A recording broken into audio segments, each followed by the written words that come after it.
While she's pulling that up, we're going to go ahead and start. I think every session probably got started at a little bit different time, and we're not exactly on schedule. But we're going to go ahead and get started with the next one. So welcome Annalise Walker from Princeton, Minnesota. Annalise is a grazing success mentor for Maya Grazing, which is a market-leading grazing management software solution. She oversees customer programs for North America and supports customers to meet their business goals through their solution, through their product. Annalise also runs a regenerative direct-to-consumer business, Walker Farms. She runs that alongside her partner, George, and his family. So thank you. So hi everyone, like you said, my name is Annalisa Walker. I mostly go by Lise. I am part of it's essentially tech support is what I do. So every day my job is to help ranchers and farmers across the United States visualize and utilize data that they put into our program so that they can make better grazing decisions. I'm a little nervous. They don't let me out of the hobbit hole very often, so I apologize. So thank you so much for joining today on this maiden voyage for me into public speaking. So first question, so if you could invest $36 an acre in cost to your operation and increase your profitability 26% forever, would you do it? I know I absolutely would. You know, this isn't a seed, this isn't biochar, this isn't fertilizer, it's not herbicide. All that it is really making sure that you are utilizing and visualizing your data. A key tenet of holistic planned grazing is that increasing grazing density through paddock subdivision will deliver increased yields while also increasing the land function and carrying capacity over time. So yeah, overall, that would increase your profitability. More forage means more cows or more goats or sheep or whatever critter you run. Over the course of this particular presentation, we're going to look at two different data sets. So the first one is based off of Wilmot Cattle Company. It is an Australian ranch, but I would say their land is very similar to the dryland west, so native prairie. They recently landed a $500,000 deal to offset carbon for Microsoft. So looking at how they've managed their grazing using pasture subdivision and infrastructure changes over the years to be able to achieve the outcomes to get this deal is really kind of a landmark situation, especially as here in the United States, there's continuing conversations about how we build out our carbon credit programs in a way that fits American producers and farmers. So in this first data set, what we're going to be looking at is the willow cell.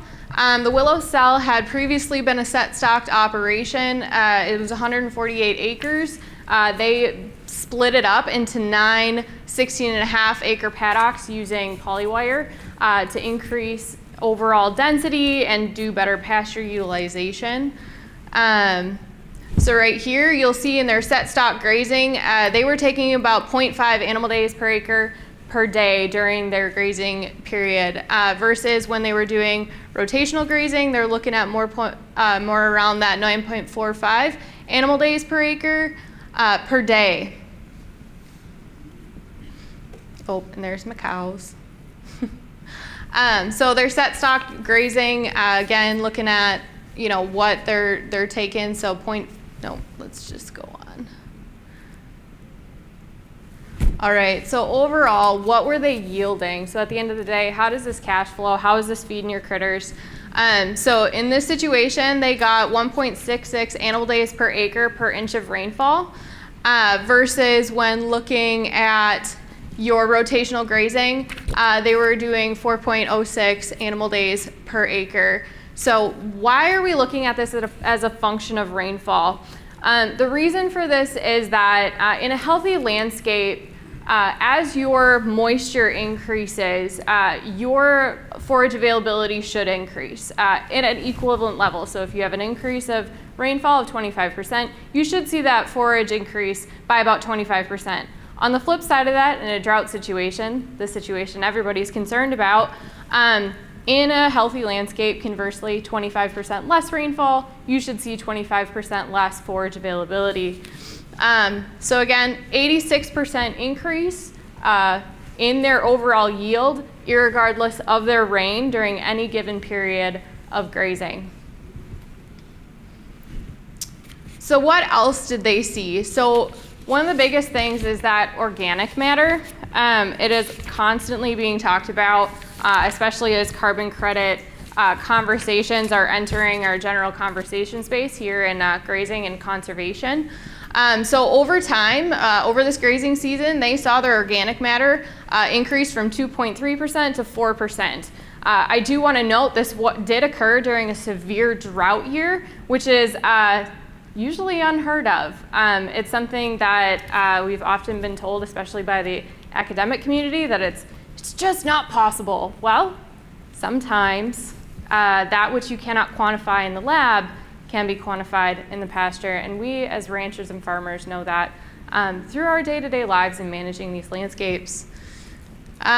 So again, comparing that set stocked grazing, we were looking at 1.66 animal days per acre per inch of rainfall versus that 4.06 animal days per acre by subdividing those pastures.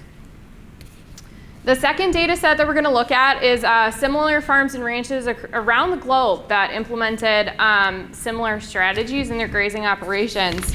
The only farms or properties that were included are those that had previously been set stocking their properties and using My Grazing as a platform to track their success, that also then implemented paddock subdivision to increase their overall utilization rate.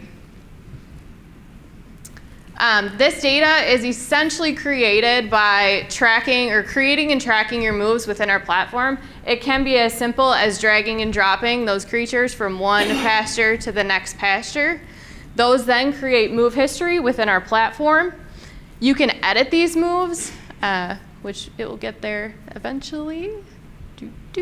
So on the move screen, you can tell them what day, what time. You can add multiple pastures if you need to have an open gate. You can add your pasture observation. So if you're shooting for a target residual or you know how much residual is left, you can leave that there.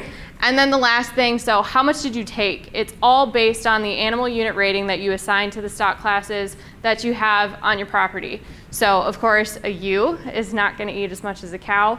Making sure that you have what's appropriate to your livestock is really critical to grazing success. So of course, if you're not matching your budget with the animals that you have on your property, it's not going to work, right? So what is pasture subdivision? Essentially, pasture subdivision is anytime you take a permanently fenced area and you chunk it in half or you split it in some manner. So in this situation, on average, those who were originally set stock grazing were getting 2.1 animal days per acre per inch of rainfall versus after subdivision, they were getting 4.06 animal days per acre, again, per inch of rainfall. Not a metric that a lot of people are familiar with, but so again, looking at this, so average pasture size was 237 acres versus after subdivision, we were looking at an average of 81 acres of grazable area available to these herds. Overall, we did see a 26% yield increase on those pastures that were subdivided and managed more intensively. One of the questions is, well, were they just running it harder? I would say you were forcing the cows to be better eaters. When you subdivide these pastures, you're making an active decision to tell them that essentially they cannot selectively graze. They need to utilize more of what's in there. They can't just eat the ice cream, as what Jim Garish says. So it's just really, it can be a very beneficial and profitable decision to start implementing more infrastructure investments and, splitting things up. So of course, cost. Cost is always a major question that I have from farmers and ranchers across the United States, anytime you start doing something new, there is a certain amount of nervousness around the cost that's entailed. So for Wilmot, their cost was $36 an acre for just total. So they did both water and fencing infrastructure changes. So on average, they were looking at $24 an acre for water changes or water infrastructure investments, and then $12 an acre for fencing. As a person who lives in Minnesota and also post-COVID, well, not post, but you know, you catch my drift, everything is more expensive. So obviously, wherever you're located in the United States, this is going to vary significantly. And then also looking at your different species, how you fence for sheep is going to be different than how you fence for cattle. So definitely take that into account, but look at how can this potentially help me utilize my pastures more effectively. At a national standard, so when you're looking at comparing the costs, right? So if you could spend $36 an acre just by improving your grazing management through infrastructure changes or the use of subdivision and temporary fencing, you know, so $36 an acre versus purchasing supplemental feed. So they looked at it from an acre standpoint, so that it was $93.10 or $117 per ton. In our area, that's actually kind of ballpark, but I know out west you're just really getting hammered right now. So of course, that's a little different. The last thing on the list is purchasing more land. So on average, American land prices are $2,874 an acre. I know in our area, it's almost $5,000 an acre, so not realistic. But when looking at North Dakota, South Dakota, some of these other states, it might be more in the thousands to low 2,000s. So, you know, as you're comparing the cost benefit of investing in your infrastructure, looking at subdivisions, you know, increasing that utilization rate versus the other two of investing in hay or investing in land, you know, looking at what could I do just by taking more advantage of the land that I already manage, that I already have access to, that I already know like the back of my hand. So of course, my grazing, I got to do a little pitch here for our fantastic company. And so what does My Grazing do? My Grazing is a platform that it helps you create grazing plans. It helps you create an electronic grazing chart, or it actually creates it for you. It helps you feed budget, and then it also helps you forecast your stocking rate to your carrying capacity using different rainfall scenarios. So if you remember talking about that first yield slide, or I'm sorry, it was yield slide, we looked at things as a function of rainfall. This actually has a tool in there, so you can start looking at your forecasts and say, okay, if I have an average year, how many critters can I carry? How long can I carry them? Can I get beyond the time that I typically start bale grazing? What does that look like? And then on the flip side, you can start making those decisions in a drought situation. So when is my destock date? If I don't get my May rainfall, do I need to destock by June so that I can feed through January and not have to continue investing in off-site feed? So what it looks like, this is our actual dashboard. You can pick what metrics you want to see and what you care about. You can visualize your data in different ways, so your cumulative yield, your average graze period, where you've been, so anything that's blacked out is a place you haven't grazed yet within the last 365 days. It tells you when the day since last graze was, and then your number of grazes in the last year.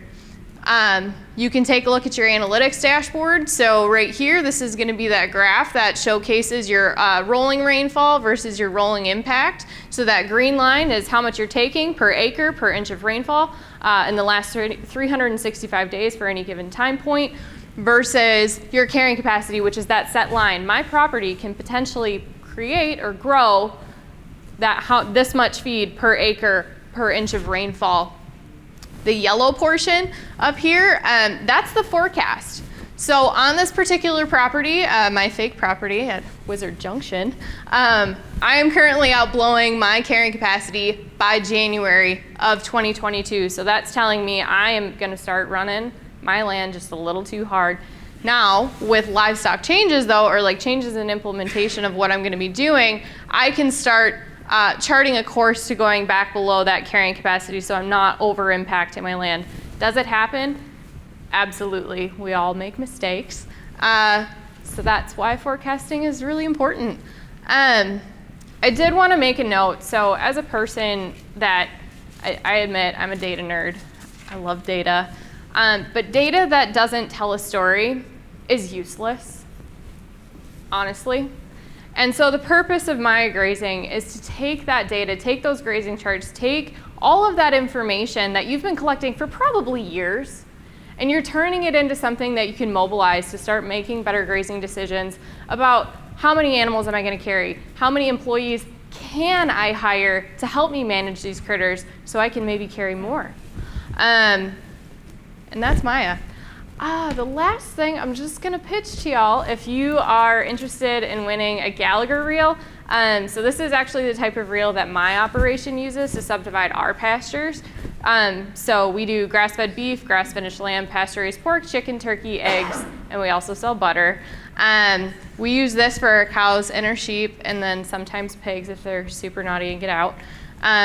So if you're interested in learning more about Maya, or you just want to win a Gallagher reel, come on over to my booth. I'm on like the flip side of the main ballroom.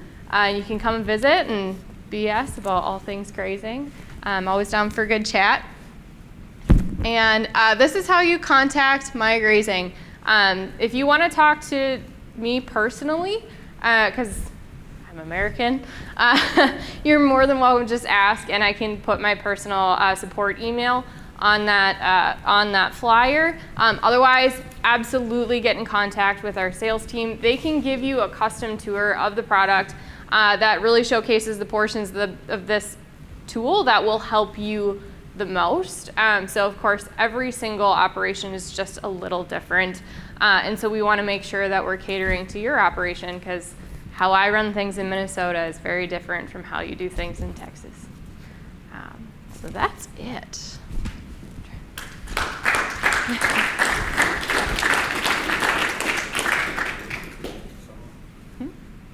Here we go. Thank you very much. We got time for some questions. I think we had one right over here.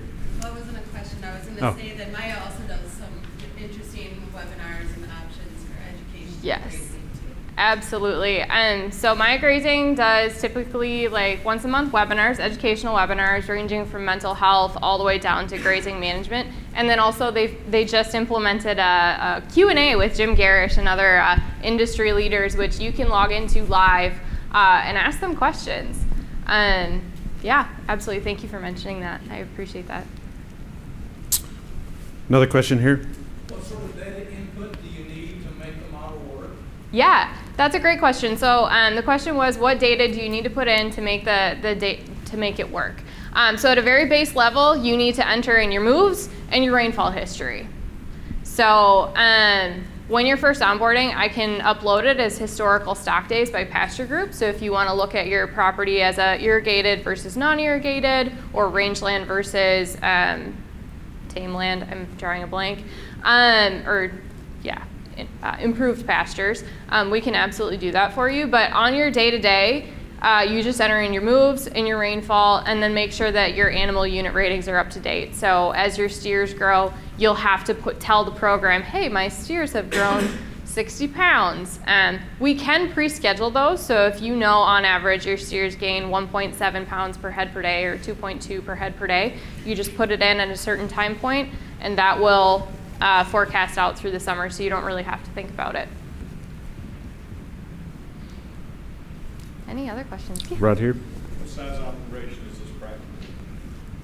I would say it's probably practical on any size. So my personal operation is 300 acres. Of that, we only graze 120 acres of it. I use the living snot out of the forecasting tool. The reason for that is I have to budget out, or like schedule out my butchering dates far before I typically have hooves on the ground, especially as it comes to pork.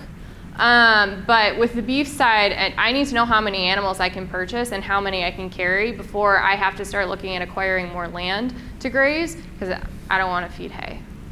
I just don't. So, and it goes all the way up to like gajillion acre properties. So we have some that they're like corporate ranches that have 7 to 8 multi-thousand acre properties that they use it for the management of their business, and it's part of their weekly call. So I'm curious how you are using it with your pork operation.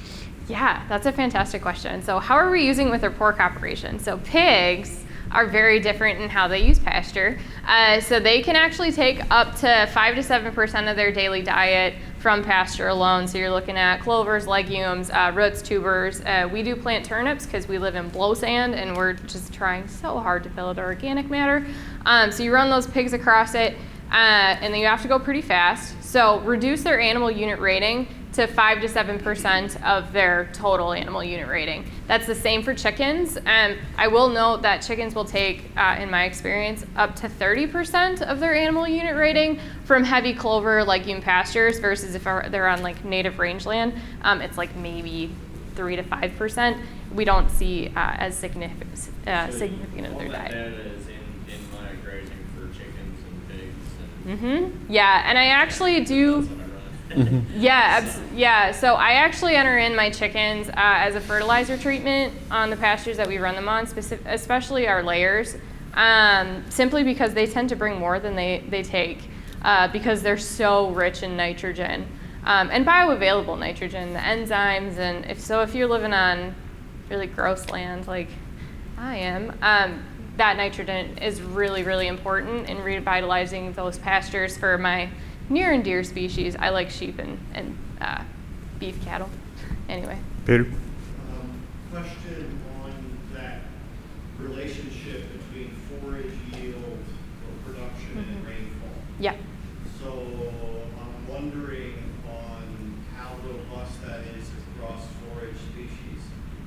Yeah, that's a fantastic question. So in different rainfall scenarios, different forage species will be called for just because of that soil biology is going to change.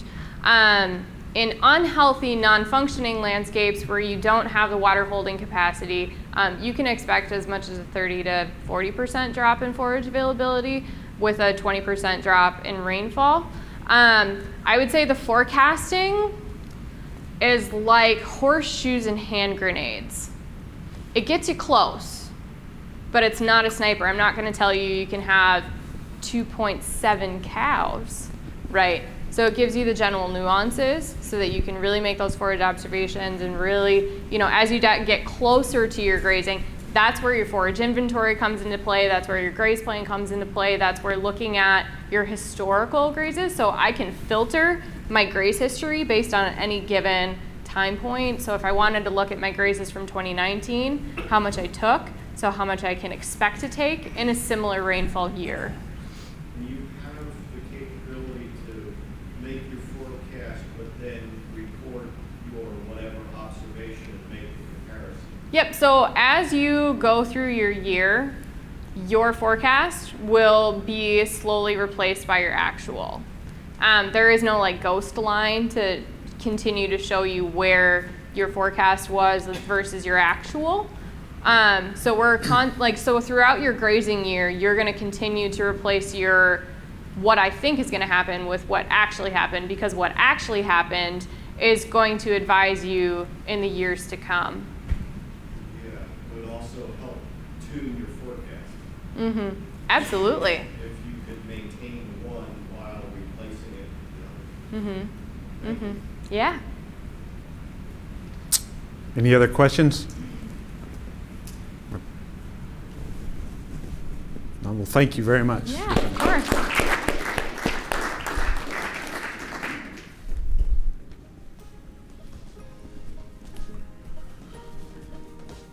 Like I said, we're going to go ahead and move forward. I think probably everybody's in a little bit different stage.